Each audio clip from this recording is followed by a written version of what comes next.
ಸ್ನೇಹಿತರೆ, ರಕ್ತ ಹೆಪ್ಪುಗಟ್ಟೋ ನಿಶಬ್ದ.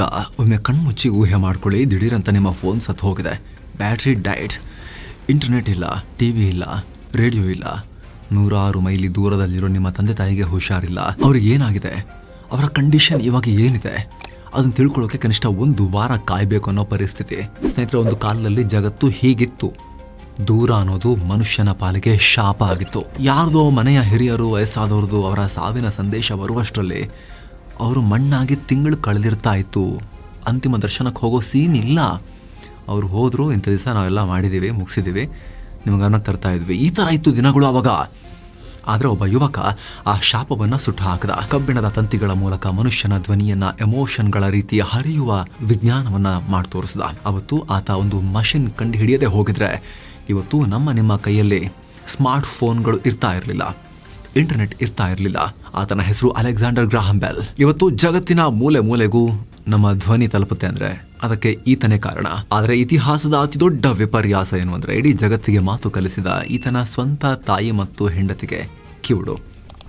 ಬೆಲ್ ಅವರ ಧ್ವನಿಯನ್ನ ಅವರ ಹೆಂಡತಿ ಜೀವನದಲ್ಲಿ ಒಮ್ಮೆನೂ ಕೇಳಿಸ್ಕೊಳ್ಳೇ ಇಲ್ಲ. ಸ್ನೇಹಿತರೆ, ಇವತ್ತಿನ ಲೀಡರ್ ಸರಣಿಯ ವಿಶೇಷ ಎಪಿಸೋಡ್ನಲ್ಲಿ ತಂತಿಯಲ್ಲಿ ಜೀವ ಮಿಡಿತವನ್ನ ಹರಿಸಿದ ಟೆಲಿಫೋನ್ ಪಿತಾಮಹನ ಕಣ್ಣೀರು ಮತ್ತು ಗೆಲುವಿನ ರೋಚಕ ಸ್ಟೋರಿಯನ್ನ ಎಕ್ಸ್ಪ್ಲೇನ್ ಮಾಡ್ತಾ ಹೋಗ್ತೀವಿ. ಮಸ್ತ್ ಮಗ ಚಾನಲ್ಗೆ ಸ್ವಾಗತ. ಇದು ಲೀಡರ್ಸ್ ಎಪಿಸೋಡ್. ನಾನು ಅಮರ್ ಪ್ರಸಾದ್.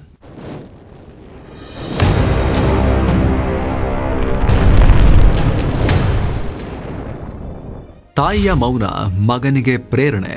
ಸ್ನೇಹಿತರೆ, ಮಾರ್ಚ್ 3, 1847 ಸ್ಕಾಟ್ಲೆಂಡ್ನ ಎಡಿನ್ಬರ. ಅಲೆಕ್ಸಾಂಡರ್ ಗ್ರಾಹಂ ಬೆಲ್ ಹುಟ್ಟಿದ್ದು ಇದೇ ಊರಲ್ಲಿ. ಇವರ ಫ್ಯಾಮಿಲಿನೇ ಒಂಥರ ಡಿಫ್ರೆಂಟ್. ಇವರ ತಾತ ಮತ್ತು ಅಪ್ಪ ಇಬ್ರು ಸ್ಪೀಚ್ ಥೆರಪಿಸ್ಟ್ಗಳು. ಅಂದರೆ ತೊದಲುವಿಕೆ ಇರೋರಿಗೆ ಅಥವಾ ಕಿವಿ ಕೇಳದೆ ಇರೋರಿಗೆ ಮಾತನಾಡೋದನ್ನ ಕಲಿಸಿಕೊಡೋ ಡಾಕ್ಟರ್ಸ್ ಅಂತ ಅನ್ಕೊಳ್ಳಿ. ಆದರೆ ಮನೆಯಲ್ಲೇ ಒಂದು ದೊಡ್ಡ ದುರಂತ. ಬೆಲ್ ಅವರ ತಾಯಿಗೆ ಕಿವಿ ಕೇಳಿಸ್ತಾ ಇರಲಿಲ್ಲ, ಪೂರ್ತಿ ಕಿವಿಡಿತ್ತು. ಚಿಕ್ಕ ಹುಡುಗನಾಗಿದ್ದ ಬೆಲ್ ತನ್ನ ತಾಯಿ ಜೊತೆ ಮಾತಾಡೋಕೆ ಒಂದು ಟೆಕ್ನಿಕ್ ಯೂಸ್ ಮಾಡ್ತಾ ಇದ್ರು. ತಾಯಿಯ ಹಣೆ ಮೇಲೆ ತುಟಿ ಇಟ್ಟು ಜೋರಾಗಿ ಮಾತನಾಡ್ತಿದ್ರು. ಆಗ ಶಬ್ದದ ವೈಬ್ರೇಷನ್ ಮೂಲಕ ತಾಯಿಗೆ ಮಗ ಏನು ಹೇಳ್ತಿದ್ದಾನೆ ಅನ್ನೋದು ಅರ್ಥ ಆಗ್ತಾ ಇತ್ತು. ಮನೆಯಲ್ಲಿದ್ದ ಪಿಯಾನೋ ನುಡಿಸುವಾಗ ತಾಯಿಯ ಕೈಯನ್ನ ಪಿಯಾನೋ ಮೇಲಿಡ್ತಾ ಇದ್ದ. ಆ ಮ್ಯೂಸಿಕ್ನ ಕಂಪನಗಳನ್ನು ಅವರ ತಾಯಿ ಫೀಲ್ ಮಾಡ್ತಾ ಇದ್ರು. ಇಲ್ಲೇ ನೋಡಿ, ಬೆಲ್ ತಲೆನಲ್ಲಿ ಒಂದು ಹುಳ ಬಿಟ್ಟಂಗಾಯ್ತು. ಶಬ್ದ ಅನ್ನೋದು ಕೇವಲ ಗಾಳಿಯಲ್ಲಿ ಮಾತ್ರ ಅಲ್ಲ, ವಸ್ತುಗಳ ಮೂಲಕನೂ ಹರಿಯುತ್ತೆ ಅನ್ನೋ ಸತ್ಯ ಚಿಕ್ಕ ವಯಸ್ಸಲ್ಲೇ ಮೆದುಳಿನಲ್ಲಿ ಫ್ಲ್ಯಾಶ್ ಆಗಿತ್ತು, ಸ್ಪಾರ್ಕ್ ಕ್ರಿಯೇಟ್ ಆಗಿತ್ತು ಅಲ್ಲಿ. ಆದರೆ ವಿಧಿ ಇವರಿಗೆ ಇನ್ನೊಂದು ಆಟ ಆಡಿಬಿಡ್ತು. ಬೆಲ್ ಯೌವನಕ್ಕೆ ಬರೋ ಹೊತ್ತಿಗೆ ಇವರ ಇಬ್ಬರು ಅಣ್ಣ ತಮ್ಮಂದಿರು ಟಿಬಿ ಬಂದು ಪ್ರಾಣ ಕಳ್ಕೊಂಡ್ರು. ಅವಾಗೆಲ್ಲ ಹೀಗೆ ಅಲ್ವಾ ಸ್ನೇಹಿತರೆ, ಒಂದು ಕಾಯಿಲೆ ಬಂತು ಅಂದರೆ ಜೀವ ಉಳಿಸೋಕೆ ಚಿಕಿತ್ಸೆಗಳಿರಲಿಲ್ಲ. ಸಣ್ಣ ಪುಟ್ಟ ಕಾಯಿಲೆಗಳಿಗೂ, ಇವತ್ತು ಸಣ್ಣ ಪುಟ್ಟ ಅಂತ ಅನಿಸೋ ಕಾಯಿಲೆಗಳಿಗೂ ಅವತ್ತು ಮಾರಣಾಂತಿಕವಾಗಿ ಜೀವ ಹೋಗ್ತಾ ಇತ್ತು. ರಾಜ ಮಹಾರಾಜರುಗಳೇ ಜ್ವರ ಬಂದು ಶೀತ ಬಂದು ಸಾಯೋಂಥ ದಿನಗಳು ಕೂಡ ಇತ್ತು ಆಗಿನ ಕಾಲದಲ್ಲಿ. ಸೊ ಬೆಲ್ ಅವರಿಗೂ ಅದೇ ಕಾಯಿಲೆ ಬಂದ್ಬಿಡ್ತು. ಆಗ ಅವರ ಅಪ್ಪ ಇಲ್ಲಿಯ ವಾತಾವರಣ ಸರಿ ಇಲ್ಲ ಅಂಥೇಳಿ ಇಡೀ ಫ್ಯಾಮಿಲಿಯನ್ನು ಕ್ಯಾನಡಾಗೆ, ಆಮೇಲೆ ಅಮೆರಿಕದ ಬಾಸ್ಟನ್ಗೆ ಶಿಫ್ಟ್ ಮಾಡಿದ್ರು. ಇಲ್ಲಿಂದ ಶುರುವಾಯಿತು ನೋಡಿ ಜಗತ್ತನ್ನೇ ಬದಲಿಸಿದ ಆ ದೊಡ್ಡ ಗೇಮ್, ಕಿವುಡರ ಪಾಲಿನ ದೇವರು ಮತ್ತು ಆ ಪ್ರೇಮ ಕಥೆ. ಬಾಸ್ಟನ್ ನಗರಕ್ಕೆ ಬಂದ್ಮೇಲೆ ಬೆಲ್ ಸುಮ್ಮನೆ ಕೂರ್ಲಿಲ್ಲ. ತಮ್ಮ ತಂದೆ ರೀತಿನೇ ಕಿವುಡರಿಗೆ ಪಾಠ ಮಾಡೋಕೆ ಶುರು ಮಾಡಿದ್ರು. ವಿಶೇಷ ಅಂದ್ರೆ ಜಗತ್ ಪ್ರಸಿದ್ಧ ಲೇಖಕಿ ಹೆಲೆನ್ ಕೆಲ್ಲರ್ ಅವರಿಗೂ ಇವರೇ ಮಾರ್ಗದರ್ಶನ ಮಾಡಿದ್ರು. ಆ ಟೈಮ್ನಲ್ಲಿ ಬೆಲ್ ಕ್ಲಾಸ್ಗೆ ಒಬ್ಳು ಹುಡುಗಿ ಬಂದ್ಲು. ಅವಳ ಹೆಸರು ಮೇಬೆಲ್ ಹಬಾರ್ಡ್. ಆಕೆಗೂ ಕಿವಿ ಕೇಳಿಸ್ತಾ ಇರಲಿಲ್ಲ. ಆದರೆ ಆಕೆಯ ಬ್ರೈನ್ ಸಿಕ್ಕಾಪಟ್ಟೆ ಶಾರ್ಪ್ ಇತ್ತು. ಆಕೆಯ ಬುದ್ಧಿವಂತಿಕೆ ನೋಡಿ ಬೆಲ್ ಟಣ್ಣಂತು. ಬೆಲ್ ಗಂಟೆ ಬಾರಿಸ್ಬಿಡ್ತು. ಬೆಲ್ ಕ್ಲೀನ್ ಬೋಲ್ಡ್ ಆಗಿಬಿಟ್ರು. ಪ್ರೀತಿ ಹುಟ್ಟುಬಿಡ್ತು. ಮುಂದೆ ಆಕೆಯನ್ನೇ ಬೆಲ್ ಮದುವೆ ಕೂಡ ಆದರು. ಮೇಬೆಲ್ ಅವರ ತಂದೆ ಗಾರ್ಡಿನರ್ ಹಬಾರ್ಡ್ ಅಮೆರಿಕದ ದೊಡ್ಡ ಬಿಸ್ನೆಸ್ ಮ್ಯಾನ್. ಆ ಕಾಲದಲ್ಲಿ ಟೆಲಿಗ್ರಾಫ್ ಕಂಪನಿಗಳದ್ದೇ ದರ್ಬಾರಿತ್ತು. ಟೆಲಿಗ್ರಾಫ್ ಅಂದರೆ ಗೊತ್ತಲ್ವಾ, ಟಿಕ್ ಟಿಕ್ ಟಿಕ್ ಟಿಕ್ ಅಂತ ಡಾಟ್ ಮತ್ತು ಡ್ಯಾಶ್ಗಳ ಮೂಲಕ ಮೆಸೇಜ್ ಕಳಿಸೋದು ಮಾರ್ಸ್ ಕೋಡ್ನಲ್ಲಿ. ಆದರೆ ಒಂದು ತಂತಿನಲ್ಲಿ ಒಂದೇ ಟೈಮ್ಗೆ ಒಂದೇ ಮೆಸೇಜ್ ಕಳಿಸೋಕಾಗ್ತಾ ಇತ್ತು. ಇದರಿಂದ ಟ್ರಾಫಿಕ್ ಜಾಮ್ ಆಗ್ತಾ ಇತ್ತು. ಮೇಬಲ್ ತಂದೆ ಬೆಲ್ಗೆ ಒಂದು ಆಫರ್ ಕೊಟ್ಟರು. ಒಂದೇ ತಂತಿಯಲ್ಲಿ ಒಂದೇ ಸಲಕ್ಕೆ 3-4 ಮೆಸೇಜ್ ಕಳಿಸುವಂತ ಹಾರ್ಮೋನಿಕ್ ಟೆಲಿಗ್ರಾಫ್ ಕಂಡುಹಿಡಿ ಅಂತ. ನಾನು ನಿನಗೆ ಫಂಡಿಂಗ್ ಮಾಡ್ತೀನಿ ಅಂದ್ರು. ದುಡ್ಡಿಂದ ಪರದಾಡ್ತಾ ಇದ್ದ ಬೆಲ್ ಇದಕ್ಕೆ ಒಪ್ಕೊಂಡ್ರು. ಆದರೆ ಬೆಲ್ ಟಾರ್ಗೆಟ್ ಆಗಿದ್ದೇ ಬೇರೆ. ಅವ್ರ ತಲೆನಲ್ಲಿ ಬರೀ ಮನುಷ್ಯ ಮೆಸೇಜ್ ಕಳಿಸೋದು ಯಾಕೆ, ಮನುಷ್ಯರ ಧ್ವನಿಯನ್ನೇ ತಂತಿನಲ್ಲಿ ಕಳಿಸೋಕ್ಕಾಗತ್ತಾ ಅನ್ನೋ ಹುಚ್ಚು ಐಡಿಯಾ ಓಡೋಕ್ ಶುರುವಾಯಿತು. ಇಬ್ಬರು ಹುಚ್ಚರ ದರ್ಬಾರ್, ಕಹಿಯಾದ ಸೋಲುಗಳು. ರಿಸರ್ಚ್ ಮಾಡೋಕೆ ಬೆಲ್ಗೆ ಒಬ್ಬ ಅಸಿಸ್ಟೆಂಟ್ ಬೇಕಿತ್ತು. ಆಗ ಎಂಟ್ರಿ ಕೊಟ್ಟಿದೆ ಥಾಮಸ್ ವ್ಯಾಟ್ಸನ್. ಯುವ ಎಲೆಕ್ಟ್ರಿಷಿಯನ್. ಬೆಲ್ ಹತ್ರ ಐಡಿಯಾ ಇತ್ತು, ಆದರೆ ಕೈಯಿಂದ ಕೆಲಸ ಮಾಡೋ ಸ್ಕಿಲ್ ಇರಲಿಲ್ಲ. ವ್ಯಾಟ್ಸನ್ ಹತ್ರ ಅದ್ಭುತವಾದ ಸ್ಕಿಲ್ಸ್ ಇದ್ವು, ಎಲೆಕ್ಟ್ರಿಷಿಯನ್ ಸ್ಕಿಲ್ಸ್. ಬಾಸ್ಟನ್ ಒಂದು ಚಿಕ್ಕ ರೂಮ್ ನಲ್ಲಿ ಇವರಿಬ್ಬರೇ ರಿಸರ್ಚ್ ಶುರು ಮಾಡಿದ್ರು. ಹಗಲು ಕಿವಿ ಕೇಳದ ಮಕ್ಕಳಿಗೆ ಪಾಠ, ರಾತ್ರಿ ಇಡೀ ಲ್ಯಾಬ್ ನಲ್ಲಿ ಎಕ್ಸ್ಪೆರಿಮೆಂಟ್, ನಿದ್ದೆ ಇಲ್ಲ, ಸರಿಯಾದ ಊಟ ಇಲ್ಲ. ಮತ್ತೊಂದ್ ಕಡೆ ಹಾರ್ಮೋನಿಕ್ ಟೆಲಿಗ್ರಾಫ್ ರೆಡಿ ಮಾಡಲೇಬೇಕು ಅನ್ನೋ ಫಿನಾನ್ಷಿಯಲ್ ಪ್ರೆಷರ್, ಇನ್ನೊಂದ್ ಕಡೆ ಮಾತಾಡೋ ಮಷಿನ್ ಮಾಡಬೇಕು ಅನ್ನೋ ಒಳಗಿನ ಹಂಬಲ. ಟೆಸ್ಟ್ಗಳನ್ನು ಮಾಡಿದ್ರು, 100 ಮಾಡಿದ್ರು, ತಂತಿಗಳನ್ನು ಜೋಡಿಸಿದ್ರು, ಬ್ಯಾಟ್ರಿಗಳನ್ನು ಕನೆಕ್ಟ್ ಮಾಡ್ತಿದ್ರು. ಆದರೆ ಆ ಕಡೆಯಿಂದ ಬರ್ತಾ ಇದ್ದಿದ್ದು ಬರೀ ಕಿರ್ರ್ ಅನ್ನೋ ನಾಯ್ಸ್ ಮಾತ್ರ, ಆದರೆ ಧ್ವನಿ ಮಾತ್ರ ಬರ್ತಾನೆ ಇರಲಿಲ್ಲ. ಬೆಲ್ ಸಂಪೂರ್ಣ ಹತಾಶರಾಗಿದ್ರು. ಎಷ್ಟೋ ಸಲ ಪ್ರಾಜೆಕ್ಟ್ ಬಿಟ್ಟು ಬಿಡೋಣ ಅಂತ ಡಿಸೈಡ್ ಮಾಡಿದ್ರು. ನಾನು ವಿಜ್ಞಾನಿ ಅಲ್ಲ, ನನಗಿದು ಆಗಲ್ಲ ಅನ್ನೋ ಡಿಪ್ರೆಷನ್ಗೆ ಜಾರಿದ್ರು. ಆದರೆ 1875 ಜೂನ್ 2ನೇ ತಾರೀಕು ಮಿರಾಕಲ್ ನಡೀತು. ವ್ಯಾಟ್ಸನ್ ಆ ಕಡೆ ರೂಮ್ನಲ್ಲಿ ಒಂದು ರಿಸೀವರ್ನ ಸ್ಪ್ರಿಂಗ್ ಅನ್ನ ಎಳೆದುಬಿಟ್ಟ. ಈ ಕಡೆ ರೂಮ್ನಲ್ಲಿದ್ದ ಬೆಲ್ ಕಿವಿಗೆ ಆ ಸ್ಪ್ರಿಂಗ್ನ ಟ್ವಾಂಗ್ ಅನ್ನೋ ಸೌಂಡ್ ಸ್ಪಷ್ಟವಾಗಿ ಕೇಳಿಸ್ತು. ವಿದ್ಯುತ್ ತಂತಿಯ ಮೂಲಕ ಶಬ್ದದ ಅಲೆಗಳು ಹರಿದು ಬಂದಿದ್ವು. ಟೆಲಿಫೋನ್ ಹುಟ್ಟೋಕೆ ಆಗ ಕೇವಲ ಒಂದು ಹೆಜ್ಜೆ ಮಾತ್ರ ಬಾಕಿ ಇತ್ತು.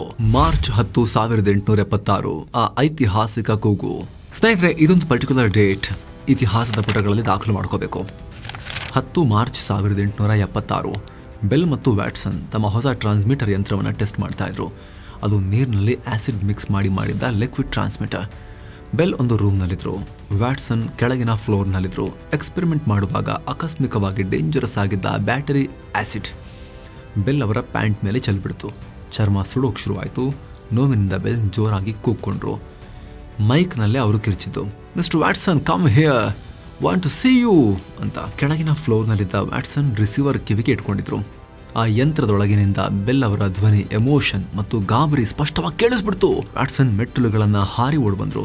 ಬೆಲ್, ನೀವು ಹೇಳಿದ್ದು ನನಗೆ ಕೇಳಿಸ್ತು, ಫೋನ್ ವರ್ಕ್ ಆಗ್ತಿದೆ ಅಂತ ಖುಷಿಯಿಂದ ಕೂಗಿದ್ರು. ಪ್ಯಾಂಟ್ ಸುಟ್ಟು ಹೋಗಿದ್ರು. ಬೆಲ್ಗೆ ಆ ಕ್ಷಣದಲ್ಲಿ ನೋವಿರಲಿಲ್ಲ, ಜಗತ್ತನ್ನೇ ಗೆದ್ದ ಸಂಭ್ರಮ ಇತ್ತು. ಮನುಷ್ಯನ ಧ್ವನಿ ಮೊದಲ ಬಾರಿಗೆ ತಂತಿಯ ಮೂಲಕ ಹರಿದ ಐತಿಹಾಸಿಕ ಕ್ಷಣ ಅದು. ಆ 12 ಪದಗಳು ಇಡೀ ಮಾನವ ಕುಲದ ಸಂವಹನ ಇತಿಹಾಸವನ್ನೇ ಬದಲಿಸಿ ಬಿಟ್ವು. ಜಗತ್ತಿನ ಅತಿದೊಡ್ಡ ಕದನ, ಕಳ್ಳತನದ ಆರೋಪ. ಆದರೆ ಗೆಲುವು ಅಷ್ಟು ಸುಲಭವಾಗಿ ದಕ್ಕಲಿಲ್ಲ. ಆ ಗೇಮ್ಗೆ ಆಗ್ಲೇ ಟ್ವಿಸ್ಟ್ ಬಂದಾಗಿತ್ತು. ಫೆಬ್ರವರಿ 14, 1876, ಅಂದ್ರೆ ಬೆಲ್ ಆಸಿಡ್ ಚೆಲ್ಕೊಳ್ಳೋಕು 1 ತಿಂಗಳು ಮುಂಚೆ ಬೆಲ್ ಅವರ ಲಾಯರ್ ಅಮೆರಿಕದ ಪೇಟೆಂಟ್ ಆಫೀಸ್ಗೆ ಹೋಗಿ ಟೆಲಿಫೋನ್ ಪ್ಯಾಟೆಂಟ್ ಫೈಲ್ ಮಾಡ್ತಾರೆ. ಆದ್ರೆ ಅದೇ ದಿನ ಕೇವಲ 2 ಗಂಟೆಗಳ ಅಂತರದಲ್ಲಿ ಎಲಿಶಾ ಗ್ರೇ ಅನ್ನೋ ಇನ್ನೊಬ್ಬ ವಿಜ್ಞಾನಿ ಕೂಡ ಟೆಲಿಫೋನ್ ಪೇಟೆಂಟ್ ಫೈಲ್ ಮಾಡೋಕೆ ಬರ್ತಾರೆ.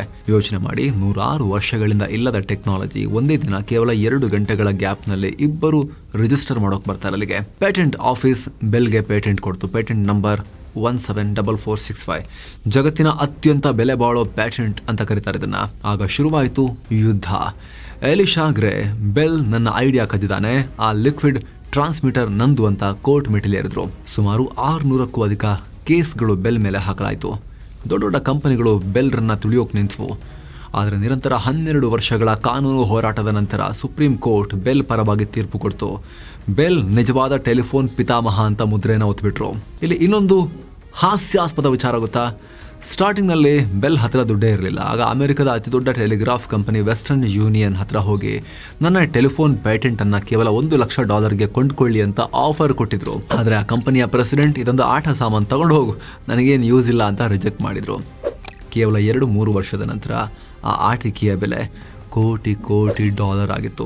ಬೆಲ್ ಸ್ವಂತವಾಗಿ ಟೆಲಿಫೋನ್ ಕಂಪನಿಯನ್ನ ಶುರು ಮಾಡಿದ್ರು. ಇದೇ ಇವತ್ತಿನ ದೈತ್ಯ ಟೆಲಿಕಾಂ ಕಂಪನಿ AT&T. ಅಮೆರಿಕದಲ್ಲಿ ನಿಮ್ಗೆ ಗೊತ್ತಿರ್ಬೋದು. ಇದು ವೆಸ್ಟರ್ನ್ ಯೂನಿಯನ್ ಮಾಡಿದ ಆ ತಪ್ಪು ಕಾರ್ಪೊರೇಟ್ ಇತಿಹಾಸದ ಭಯಾನಕ ಬ್ಲಂಡರ್ ಅಂತ ಇವತ್ತಿಗೂ ಕರೀತಾರೆ ಅದನ್ನ.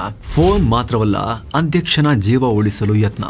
ಸ್ನೇಹಿತರೆ, ಬೆಲ್ ಬರೀ ಟೆಲಿಫೋನ್ ಕಂಡುಹಿಡಿದು ಸುಮ್ಮನೆ ಕೂರಲಿಲ್ಲ. ಅವರಿಗೆ ಮನುಕುಲದ ಬಗ್ಗೆ ಅಪಾರ ಕಾಳಜಿ ಇತ್ತು. 1881ರಲ್ಲಿ ಅಮೆರಿಕ ಅಧ್ಯಕ್ಷ ಜೇಮ್ಸ್ ಗಾರ್ಫೀಲ್ಡ್ ಮೇಲೆ ಗುಂಡಿನ ದಾಳಿ ಆಯಿತು. ಬುಲೆಟ್ ಅವರ ದೇಹ ಹೊಕ್ಕಿತ್ತು. ಡಾಕ್ಟರ್ಗಳಿಗೆ ಅದು ಎಲ್ಲಿದೆ ಅಂತ ಹುಡುಕೋಕೆ ಆಗ್ತಾ ಇರಲಿಲ್ಲ. ಆಗ ಬೆಲ್ ಅಧ್ಯಕ್ಷರ ಜೀವ ಉಳಿಸೋಕೆ ಅಂತ ರಾತ್ರಿ ಒಂದು ಯಂತ್ರವನ್ನ ಕಂಡುಹಿಡಿತಾರೆ. ಅದೇ ಜಗತ್ತಿನ ಮೊದಲ ಮೆಟಲ್ ಡಿಟೆಕ್ಟರ್. ಅದು ಕೆಲಸ ಮಾಡ್ತು. ಆದರೆ ಅದೃಷ್ಟವಶಾತ್ ಅಧ್ಯಕ್ಷರು ಮಲಗಿದ್ದ ಹಾಸಿಗೆನಲ್ಲಿ ಐರನ್ ಸ್ಪ್ರಿಂಗ್ಗಳು ಇದ್ದಿದ್ರಿಂದ ಸಿಗ್ನಲ್ ಕನ್ಫ್ಯೂಸ್ ಆಗಿ ಅಧ್ಯಕ್ಷರು ತೀರ್ ಹೋದ್ರು. ಆದ್ರೆ ಆ ಮೆಟಲ್ ಡಿಟೆಕ್ಟರ್ ಆ ನಂತರ ಮುಂದಿನ ದಿನಗಳಲ್ಲಿ ಬೇರೆ ಬೇರೆ ರೂಪ ಪಡ್ಕೊಂಡು ಲಕ್ಷಾಂತರ ಜನರ ಜೀವವನ್ನ ಬೇರೆ ಬೇರೆ ತರ ಉಳಿಸ್ತು. ಅಷ್ಟು ಮಾತ್ರ ಅಲ್ಲ, ಬೆಲ್ ಫೋಟೋಫೋನ್ ಅನ್ನೋ ಇನ್ನೊಂದು ಯಂತ್ರವನ್ನ ಕಂಡುಹಿಡಿದ್ರು. ಅಂದ್ರೆ ತಂತಿ ಬದಲು ಕೇವಲ ಬೆಳಕಿನ ಕಿರಣಗಳ ಮೂಲಕ ಧ್ವನಿಯನ್ನ ಕಳಿಸೋದು, ಲೈಟ್ ಬೀಮ್ಸ್ ಮೂಲಕ. ಅವತ್ತಿನ ಜನ ಇದನ್ನು ನೋಡಿ ನಕ್ಕಿದ್ರು. ಆದ್ರೆ ಇವತ್ತು ನಮ್ಮ ಮನೆಗೆ ಬರೋ high speed internet, fibre optics ಇದೆಯಲ್ಲ, ಅದು ಕೆಲಸ ಮಾಡೋದೇ ಬೆಲ್ ಅವತ್ತು ಹೇಳಿಕೊಟ್ಟ ಟೆಕ್ನಾಲಜಿ ಮೇಲೆ. ಆತ ತನ್ನ ಕಾಲಕ್ಕಿಂತ 100 ವರ್ಷ ಮುಂದೆ ಇದ್ರು. ಹಾಗೆ ವಿಮಾನಯಾನ, ನೀರಿನ ಮೇಲೆ ತೇಲೋ ಹೈಡ್ರೋಫೈಲ್ ಬೋಟ್ಗಳು, ಹೀಗೆ ಬೆಲ್ ಮುಟ್ಟದ ಕ್ಷೇತ್ರವೇ ಇರಲಿಲ್ಲ. ಅಮೆರಿಕದ ಫೇಮಸ್ ಮ್ಯಾಗಝಿನ್ ನ್ಯಾಷನಲ್ ಜಿಯೋಗ್ರಫಿಕ್ ಅನ್ನ ಹುಟ್ಟು ಹಾಕಿದ್ರಲ್ಲೂ ಇವರ ಪಾತ್ರ ಇದೆ. ಜಗತ್ತನ್ನೇ ಆಳಿದವನ ಮೌನ ಸಾವು. ಬೆಲ್ ಜೀವನದಲ್ಲಿ ಎಷ್ಟೇ ದೊಡ್ಡ ವಿಜ್ಞಾನಿಯಾದ್ರೂ ಕೂಡ, ಕೋಟ್ಯಧಿಪತಿಯಾದ್ರೂ ಕೂಡ ಅವರು ತಮ್ಮನ್ನು ತಾವು ಗುರುತಿಸಿಕೊಳ್ತಾ ಇದ್ದಿದ್ದು ಕೇವಲ ಒಬ್ಬ ಕಿವುಡರ ಮೇಸ್ಟ್ರು ಅಂತ ಮಾತ್ರ. ಇಲ್ಲೊಂದು ಇಂಟ್ರೆಸ್ಟಿಂಗ್ ಫ್ಯಾಕ್ಟ್ ಏನು ಗೊತ್ತಾ? ಜಗತ್ತಿಗೆ ಟೆಲಿಫೋನ್ ಕೊಟ್ಟ ಈತ ತನ್ನ ಲ್ಯಾಬ್ನಲ್ಲಿ ಅಥವಾ ಸ್ಟಡಿ ರೂಮ್ನಲ್ಲಿ ಫೋನ್ ಇಟ್ಟುಕೊಳ್ಳೇ ಇಲ್ಲ. ಯಾಕಂದರೆ ಫೋನ್ ರಿಂಗ್ ಆದರೆ ನನ್ನ ರಿಸರ್ಚ್ಗೆ, ನನ್ನ ಆಲೋಚನೆಗಳಿಗೆ ಡಿಸ್ಟರ್ಬೆನ್ಸಸ್ ಆಗುತ್ತೆ ಅನ್ನೋದು ಅವರ ವಾದ ಆಗಿತ್ತು. ಜಗತ್ತನ್ನೇ ಮಾತನಾಡಿಸಿದವರು ತಾನು ಮಾತ್ರ ಸೈಲೆಂಟ್ ಆಗಿರೋಕೆ ಇಷ್ಟಪಡ್ತಾ ಇದ್ರು. ಆಗಸ್ಟ್ 2, 1922 ತನ್ನ 75ನೇ ವಯಸ್ಸಲ್ಲಿ ಅಲೆಕ್ಸಾಂಡರ್ ಗ್ರಹಾಂ ಬೆಲ್ ಡಯಾಬಿಟಿಸ್ನಿಂದ ನಿಧನರಾದರು. ಅವರನ್ನ ಮಣ್ಣು ಮಾಡೋ ಆ ದಿನ ಆಗಸ್ಟ್ 4 ಸಂಜೆ 6:25 ಸರಿಯಾಗಿ ಉತ್ತರ ಅಮೆರಿಕದ US ಆ್ಯಂಡ್ ಕೆನಡಾ ಆ ಪ್ರದೇಶದ ಇಡೀ ಟೆಲಿಫೋನ್ ನೆಟ್ವರ್ಕ್ ಅಂದರೆ ಸುಮಾರು 1,40,00,000ಕ್ಕೂ ಅಧಿಕ ಫೋನ್ಗಳು ಪೂರ್ತಿ 1 ನಿಮಿಷ ಸೈಲೆಂಟ್ ಆದವು. ಯಾರಿಗೂ ಕಾಲ್ ಮಾಡಲಿಲ್ಲ, ಲೈನ್ಗಳೆಲ್ಲ ಡೆಡ್ ಆದವು. ಪಿತಾಮಹನಿಗೆ ಇಡೀ ಟೆಲಿಕಾಂ ಜಗತ್ತು ಅತಿ ದೊಡ್ಡ ಶ್ರದ್ಧಾಂಜಲಿಯನ್ನು ಕೊಡ್ತು ಅವತ್ತು. ಸ್ನೇಹಿತರೆ, ನೀವಿವತ್ತು ಯಾರಿಗಾದರೂ ಮೆಸೇಜ್ ಮಾಡ್ತಾ ಇದ್ದೀರಾ, ವಿಡಿಯೋ ಕಾಲ್ ಮಾಡ್ತಾ ಇದ್ದೀರಾ, ಅಥವಾ ಈ ವಿಡಿಯೋ ನೀವು ನೋಡ್ತಾ ಇದ್ದೀರಲ್ಲ, ಇದೆಲ್ಲದರ ಹಿಂದೆ ಬಾಸ್ಟನ್ನ ಆ ಚಿಕ್ಕ ರೂಮ್ನಲ್ಲಿ ನಿದ್ದೆ ಬಿಟ್ಟು ಒದ್ದಾಡಿದ ಬೆಲ್ ಅವರ ಶ್ರಮ ಇದೆ.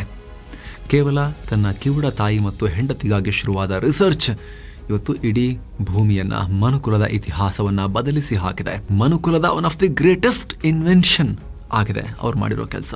ಸೊ ಸಮಸ್ಯೆಗಳು ಎದುರಾದಾಗ ಅದನ್ನೇ ಮೆಟ್ಟಿಲು ಮಾಡಿಕೊಂಡ್ರೆ ಇತಿಹಾಸ ಸೃಷ್ಟಿಸಬಹುದು ಅಂತ ತೋರಿಸ್ಕೊಟ್ಟ ಮತ್ತೊಬ್ಬ ಮಹಾನ್ ಸಾಧಕ ಗ್ರಹಾಂ ಬೆಲ್. ಅವರ ಜೀವನವನ್ನ, ಅವರ ಸ್ಟೋರಿಯನ್ನ ತಲುಪಿಸುವ ಸಣ್ಣ ಪ್ರಯತ್ನವನ್ನ ಈ ಲೀಡರ್ ಎಪಿಸೋಡ್ನಲ್ಲಿ ನಾವು ಮಾಡಿದ್ದೀವಿ. ನಿಮಗೆ ಇಷ್ಟ ಆಗಿದ್ರೆ ದಯವಿಟ್ಟು ಲೈಕ್ ಮಾಡಿ, ಎಲ್ಲರಿಗೂ ಶೇರ್ ಮಾಡಿ, ಸಬ್ಸ್ಕ್ರೈಬ್ ಮಾಡಿ. ಹಾಗೆ ಸ್ನೇಹಿತರೆ, ವಿಡಿಯೋ ಕೆಳಗಿರೋ ಜಾಯಿನ್ ಬಟನ್ ಮೂಲಕ ಆಸಕ್ತ ವೀಕ್ಷಕರು ಮಸ್ತ್ ಮಗ ಪ್ರೀಮಿಯಂ ಮೆಂಬರ್ಶಿಪ್ ಜಾಯಿನ್ ಆಗೋದನ್ನು ಮರಿಬೇಡಿ. ಜಾಯಿನ್ ಆದಾಗ ಎಲ್ಲ ಮೆಂಬರ್ ಓನ್ಲಿ ವಿಡಿಯೋಸ್ ಮಾತ್ರ ಅಲ್ಲ, ನೀವು ನಮ್ಮ ಕೆಲಸಕ್ಕೆ ಬೆಂಬಲ ಕೊಟ್ಟಂತೇನೂ ಆಗುತ್ತೆ. ಆಸಕ್ತರು ಚೆಕ್ ಮಾಡಿ ವಿಡಿಯೋ ಕೆಳಗಿರೋ ಜಾಯಿನ್ ಬಟನನ್ನು. ಮತ್ತೆ ಭೇಟಿ ಆಗ್ತಿರೋಣ ವೀಕ್ಷಕರೇ. ನಮಸ್ತೆ.